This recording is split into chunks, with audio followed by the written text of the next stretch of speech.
अस्सलामुअलैकुम ninth class. बेटा कैसे हैं आप लोग? उम्मीद है कि सब खैरियत से होंगे। बच्चों आज हम लोगों ने पढ़ना है बाइनोमियल नोमेनक्लेचर। ठीक है, इसको पढ़ने से पहले थोड़ा सा मैं आप लोगों को जो है इसके बारे में ओवरव्यू दे देती हूँ। बेटा इस दुनिया में जो है मुख्तलिफ़ चीज़ें हैं और मुख्तलिफ़ चीज़ों के मुख्तलिफ़ ज़बानों में मुख्तलिफ़ नाम होते हैं। अब मिसाल के तौर पर प्याज है, प्याज को इंग्लिश में अनियन कहते हैं, कुछ ज़बानों में उसको जो है वो गंडा कहते हैं, कुछ ज़बान में उसको बसल कहते हैं और कहीं उसको वसल भी कहा जाता है। अब जो साइंटिस्ट थे जब भी वो कोई बायोलॉजिकल प्रॉब्लम कोई सॉल्व करने के लिए इकट्ठे होते थे तो वो किसी भी चीज़ का नाम जो था सब अपनी अपनी ज़बान में लेते थे। ठीक है, तो इससे उनको पता नहीं चलता था कि जो है वो किस चीज़ के बारे में बात कर रहे होते थे। ठीक है ना, जैसे मिसाल के तौर पर कोई अरेबिक साइंटिस्ट है तो वो अपनी ज़बान में कहेगा, उस चीज़ का नाम लेगा। इंग्लिश है वो अपनी ज़बान में लेगा, उर्दू है वो अपनी ज़बान में लेगा। तो इस प्रॉब्लम को सॉल्व करने के लिए साइंसदानों ने क्या किया था, एक सिस्टम बनाया था जिसको कहते हैं बाइनोमियल नोमेनक्लेचर। इसमें उन्होंने क्या किया था, उन्होंने कहा था जितनी भी लिविंग ऑर्गेनिज्म है इन सब को हम क्या करते हैं, साइंटिफिक नेम देते हैं ताकि हमें पता चले। हम वो साइंटिफिक नेम यूज़ करेंगे, सबको पता चल जाएगा कि हम इसके बारे में बात कर रहे हैं। ठीक है, जैसे मैंने आपको अनियन की मिसाल दी, तो अनियन का उन्होंने साइंटिफिक नेम क्या रखा, एलियम सीपा। ठीक है, ये उन्होंने उसका साइंटिफिक नेम रखा। जब वो इलियम सीपा कहते थे तो सबको पता चल जाता था कि वो किसके बारे में बात कर रहे हैं, वो अनियन के बारे में बात कर रहे हैं। तो बाइनोमियल नोमेनक्लेचर का मतलब ये है कि हर लिविंग ऑर्गेनिज्म को साइंटिफिक नेम देना। ठीक है, the great Swedish botanist biologist Carol Linnaeus was the founder of the system of living scientific names to organism। अब ये कैरल लिनियस जो है ये वही साइंटिस्ट है जिसने पीछे टेक्सोनोमिक रैंक्स के बारे में बताया था। वो कहते हैं ये एक स्वीडिश बायोलॉजिस्ट था जो इस सिस्टम का फाउंडर था, बानी था। उसने ये सिस्टम बनाया था। उसने कहा था कि ऑर्गेनिजम्स को इनके साइंटिफिक नेम्स दें। The scientific names of an organism consist of two parts. अब क्या होता था, इस नेम में दो ऑर्गेनिज्म के दो पार्ट्स होते थे नेम के। ठीक है ना, कौन कौन से? The first part of name is of the genus to which organism belong. पहला पार्ट क्या होता था, ऑर्गेनिज्म की जेनस से लिया जाता था। पीछे हमने एक एग्जाम्पल में पढ़े थे, जिस तरह ह्यूमन बीइंग था, फ्रूट फ्लाई थी और पी के बारे में पढ़ा था, उनकी सारी क्लासेस के बारे में पढ़ा था, उसके फाइलम का भी, डिवीज़न की भी, क्लास, जीनस, ऑर्डर, सब कुछ पढ़ा था। तो उन्होंने वो कहते हैं कि जो बायोलॉजिकल नेम होगा उसका फर्स्ट पार्ट उस ऑर्गेनिज्म की जेनस से लिया जाएगा, second part is the name of the species, और जो सेकंड पार्ट होगा वो उसका क्या लिया जाएगा, स्पीशी से। जैसे ये इलियम है, ये क्या है, ये इस अनियन की जेनस होगी, और जो सीपा है ये इस अनियन का क्या होगा, स्पीशी नेम होगा। This system of scientific naming of organism is termed as binomial nomenclature. वो कहते हैं ये जो सिस्टम था जिसमें ऑर्गेनिजम्स को साइंसी नाम दिए जाते थे, ये क्या कहलाता है, बाइनोमियल नोमेनक्लेचर कहलाता है। बेटा ये देखें, ये पीछे टेबल में मैं आपको दिखा रही हूँ। अब जैसे ह्यूमन बीइंग है, ह्यूमन बीइंग का जो है साइंटिफिक नेम क्या है, होमो सेपियन। अब उन्होंने होमो जो है वो इसी ह्यूमन बीइंग की कहाँ से लेना था, जेनस से। ये देखें, ये जेनस में क्या है, होमो लिखा हुआ है, और सेपियन जो है वो इसकी स्पीशी नेम है। ठीक है ना, ये स्पीशी के आगे लिखा हुआ है। तो होमो सेपियन से मुराद ये है, होमो मीन उसका जेनस है और सेपियन जो है वो क्या है, उसकी स्पीशी जो है वो बताई गई है। अब यहाँ कुछ कॉमन नेम्स दिए हुए हैं, आपने उनके साइंटिफिक नेम्स याद करने हैं, ये पेपर में आ सकते हैं। अनियन का क्या है, इलियम सीपा। ठीक है, पोटैटो का क्या है, सोलनम ट्यूबरोसम। ठीक है, फिर उसके बाद टोमेटो है, सोलनम एस्क्यूलेंटम है। हनी बी का है एपिस सिरीना। टाइगर का है पैंथरा टाइग्रिस। ह्यूमन बीइंग का है होमोसेपियन। ठीक है, ये सारे आपने क्या लिखने हैं, साइंटिफिक नेम। और साइंटिफिक नेम हमेशा इटैलिक राइटिंग में लिखे जाते हैं, तिरछे लिखे जाते हैं। फिर उसके बाद क्या है, सिग्निफिकेंस ऑफ बाइनोमियल नोमेनक्लेचर। इस जो है सिस्टम की क्या सिग्निफिकेंस है, क्या फ़ायदे हैं। In binomial nomenclature two organism can not have the same name. सबसे पहला फ़ायदा तो ये है कि कोई भी दो ऑर्गेनिज्म नहीं होंगे जिनको एक नाम दिया जाए, हर ऑर्गेनिज्म का अलग होगा। जैसे हम लोग नाम रखते हैं, एक नाम काफ़ी लोगों के हो सकते हैं, तो इसमें क्या है, इसमें है वो ऐसे नहीं करते। वो क्या करते हैं, वो दो स्पीशीज़ को को एक नाम नहीं देंगे, ठीक है। The words of scientific name was taken from Latin language spoken by no country so that no country is favoured. और ये जो ज़बान है उन्होंने किस लैंग्वेज में ये नाम रखे हैं, उन्होंने लैटिन लैंग्वेज को चूज़ किया है जो किसी मुल्क में नहीं बोली जाती, ताकि किसी मुल्क को भी फेवरेटिज़म ना मिली जाए, कोई मुल्क भी फेवर ना हो, ताकि अगर वो मिसाल के तौर पर इंग्लिश में रख दें नाम, ठीक है ना, इंग्लिश लैंग्वेज को चूज़ कर दें लैटिन की बजाय, तो बाकी लैंग्वेजेस क्या करेंगे, वो एतराज़ करेंगे कि जो है उन्होंने इंग्लिश चूज़ की है, इसीलिए ऐसी लैंग्वेज चूज़ की है जो किसी मुल्क में नहीं बोली जाती। Scientific names of an organism is same anywhere in the world. वो कहते हैं जो साइंटिफिक नेम है ये पूरी दुनिया में अब यही बोला जाएगा, ठीक है, इससे हट के और कोई नाम नहीं होगा। This system provides a standard way of communication whether the language of a particular biologist is Chinese, Arabic, Spanish और इंग्लिश। अब वो कहते हैं कि ये सिस्टम जो है उसने एक स्टैंडर्ड प्रोवाइड किया। स्टैंडर्ड होते हैं फिक्स चीज़, वो कहते हैं कम्युनिकेशन के लिए, गुफ्तगू के लिए एक स्टैंडर्ड प्रोवाइड किया है कि चाहे जो मर्ज़ी किसी बायोलॉजिस्ट की लैंग्वेज हो, चाइनीज़ हो, अरेबिक हो, स्पेनिश हो, इंग्लिश हो, वो क्या करेंगे, वो सिर्फ इसी लैंग्वेज में ही नाम लेंगे जो कि इटालियन लैंग्वेज है, ठीक है। फिर उसके बाद है various reasons have different names for the same organism.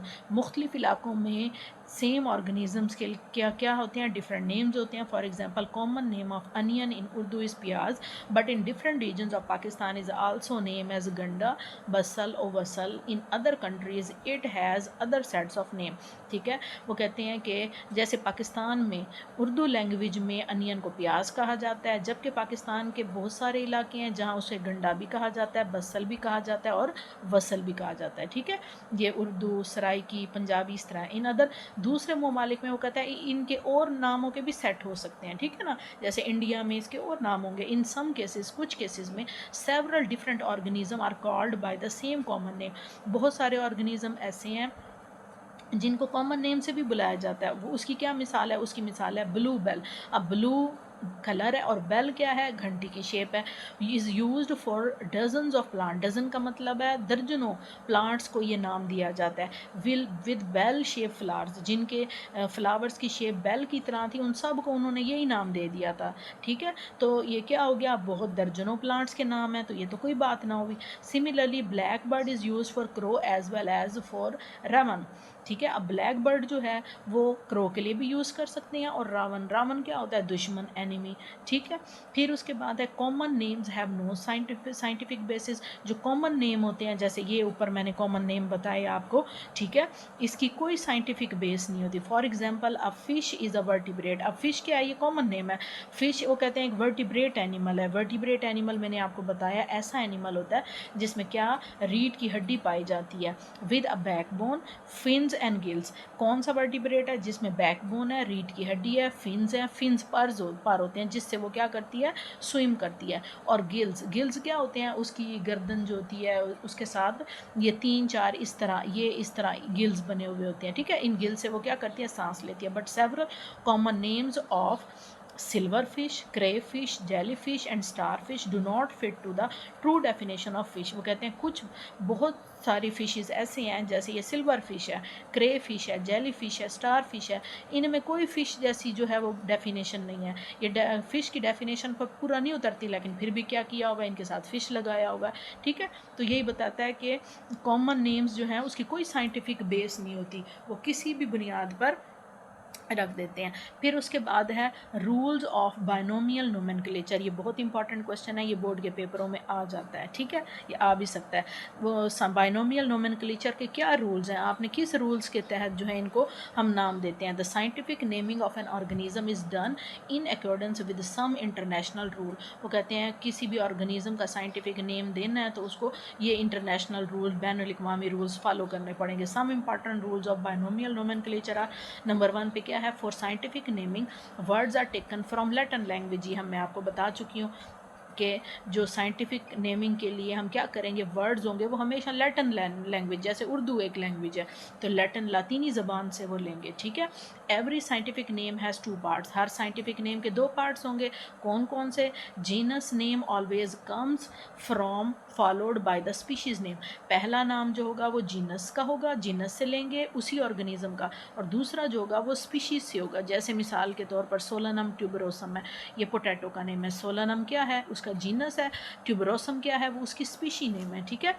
और every scientific name should have to be unique, हर साइंटिफिक नेम को यूनिक होना चाहिए। यूनिक का मतलब है दूसरे से मुख्तलिफ होना चाहिए, ठीक है ना। यूनिक ऐसी चीज़ होती है जो दूसरों से बिल्कुल मुख्तलिफ हो। तो दो ऑर्गेनिज्म को एक नाम नहीं देना, because the same name can not be use for naming two different organism, क्योंकि सेम नेम जो है वो हम दो मुख्तलिफ ऑर्गेनिज्म को नहीं दे सकते, ये रूल नहीं है। The first part of name that is genus name should begin with capital letter, first नाम जो होगा जीनस का होगा वो हमेशा आपने कैपिटल लेटर से स्टार्ट करना है, ठीक है। मैं अभी आपको दिखाती हूँ। The second part of name that is species name should begin with the small letter, और जो सेकंड पार्ट होगा स्पीशी का नाम होगा वो आपने स्मॉल लेटर से स्टार्ट करना है। अब आप इस कॉलम में देखें, पहले जो है वो आपके पास सब के जीनस हैं वो सारे कैपिटल लेटर से स्टार्ट हो रहे हैं, ठीक है। उसके बाद जो सेकंड नेम है वो आपके पास सारे स्पीशीज़ नेम है और वो सारे स्मॉल लेटर से स्टार्ट हो रहे हैं, ठीक है। तो इस तरह आपने करना है, फर्स्ट लेटर जो है वो कैपिटल होना चाहिए, जो सेकंड लेटर है वो आपके पास स्मॉल होना चाहिए। At the time of printing of scientific name it should B typed in italic. अब प्रिंटिंग की बात है, जब कोई किताब लिख ली जाती है तो फिर उसके बाद उसको प्रिंट करने के लिए दे देते हैं, ठीक है। जब प्रिंट करेंगे तो वो कहते हैं कि इसको आपने इटैलिक स्टाइल में करना है। इटैलिक स्टाइल कौन सा होता है? यही स्टाइल इटैलिक है। अगर आप बेटा इसको अब गौर से देखें, इसको भी देखें और इसको भी देखें, ये देखें आपको बिल्कुल बैलेंस राइटिंग में नज़र आते हैं, जबकि ये क्या है, ये ऐसे तिरछी हैं, ऐसे तिरछी राइटिंग ऐसी होती है, ठीक है। अब आपने ये याद रखना है, कहीं भी जब आपको इटैलिक लैंग्वेज नज़र आएगी तो आपने याद रखना है कि ये किसी न किसी ऑर्गेनिज्म का साइंटिफिक नेम है, ठीक है। तो आपने उसको इटैलिक राइटिंग में टाइप करना है। अब टाइपिंग प्रिंटिंग के वक्त तो हम इटैलिक सेलेक्ट कर लेते हैं ना, कंप्यूटर से हम इटैलिक जो है वो पैटर्न वो सिलेक्ट कर लेते हैं, लेकिन जब हम लिखेंगे, मिसाल के तौर पर मैं लिख रही हूँ कोई भी जो है वो स्पीशी का मैं साइंटिफिक नेम लिख रही हूँ, तब लिखने में कैसे होगा? When a scientific name would be hand written, जब हाथ से लिखा जाएगा तो क्या होगा? Two parts of it should be separately underline, ये दोनों पार्ट्स आपने क्या करने हैं? आपने सेपरेटली अंडरलाइन करने हैं। लिखने के वक्त आपने क्या करना है?